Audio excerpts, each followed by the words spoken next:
Hey everybody, I'm down here at Alki Beach. Went down to a coffee shop down there, Pioneer Coffee, and got a lot of studying done today. But if you want to check it out real quick, it's pretty cool. Check it out. Look at that view, huh? Is that amazing? Nice. And I don't know about you, but this has been a really pleasant surprise for me today. Because I usually, in February it's raining like crazy, and definitely we don't see sun for a few months, and this is just beautiful out today. Speaking of pleasant surprises, I know another one we've had the last couple of years. Laura and I remember when we first decided to start trying to get pregnant. We had the goalie out of the net for like a week, and bam, score. Pleasant surprise. Name was Lincoln Dean Reynolds, and so he's 15 months now, and just awesome. But what a pleasant surprise, I mean, I think that pleasant surprises have a way of changing us, don't they? They have a way of deflating our anger maybe, or calming our world. They have a way of softening our hearts, opening our eyes. It's like the unexpected, It's the undeserved, the unannounced. It's the stuff that kind of helps us see something in a different light that we never even noticed was there. I think God is full of pleasant surprises. I think he did throughout all the Bible.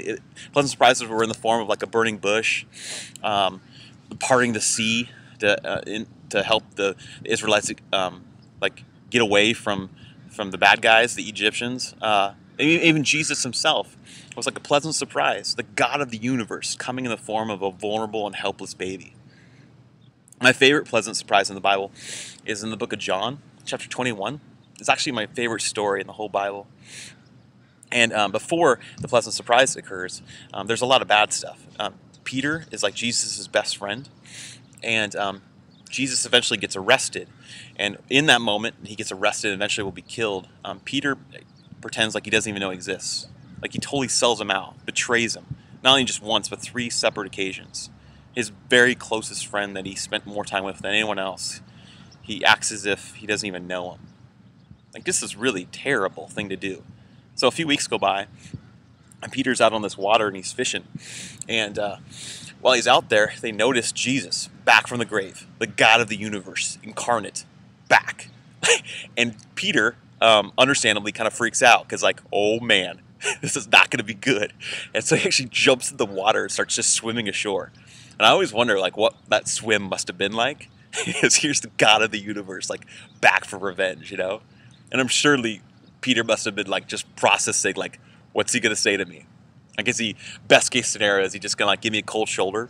So John and James and Matthew, they're all getting out of the boat, and Jesus is saying hi to all of them, but then he gets to Peter and he's like, hey. He just kind of a cold shoulder. That would be understandable, wouldn't it? I mean, you betrayed him in his greatest point of need. Or what about a cooling down period? He pulls Peter aside and says, hey, you screwed up royally. I'm God, so I'm supposed to love you. Just give me a little space. Or what about just pointing the finger at him and saying, I told you so. Now I can't trust you for anything. You're no longer eligible for my best. You get God's plan B now, Peter. And these are all real kind of things we think about when it comes to God, doesn't it? Doesn't he act like everyone else we know? Doesn't he respond the way our dad does? What if God's different? What if he's like nothing you've ever thought of before? Maybe he's different from what you've heard or what's been told to you. You want to know what happens? It's a pleasant surprise.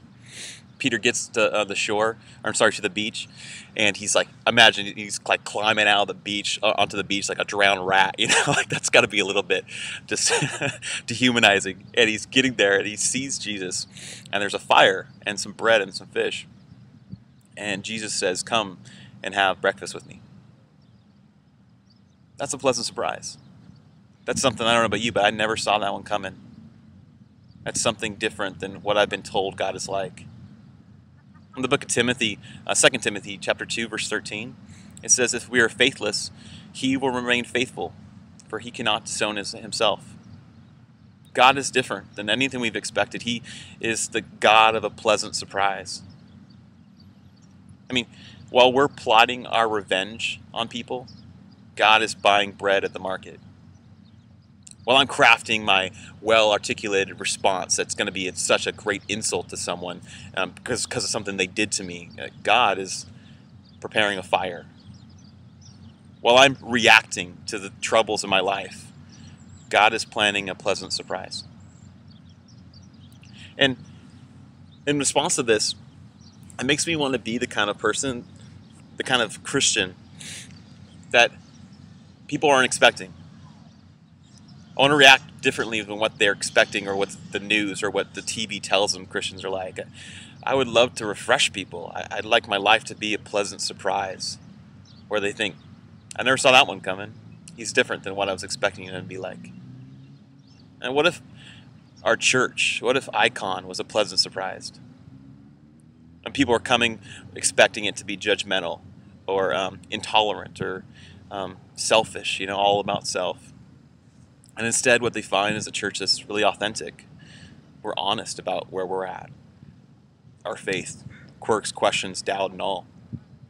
What if they find a place that's accepting? Come and be as you are. You don't have to put on a mask. You don't have to pretend you're something you're not. What if they find a place that's all about others? It's about serving. It's about giving. It's about helping the needs of this world. It's about something bigger than you and I. What if Icon became a pleasant surprise? What could happen?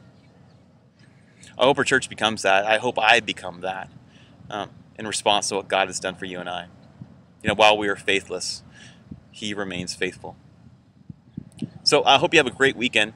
I decided to do this because on Sunday we're not doing a normal church service. We're actually serving the Special Olympics that's coming to town, and so we canceled church and we're doing that instead. And so this is my way of kind of getting a message out there. But I hope this week that you have a pleasant surprise. And if you want to come check out our church, I'd love you to do that too. I think you'd be surprised by what you find. Have a great week, and may God surprise you.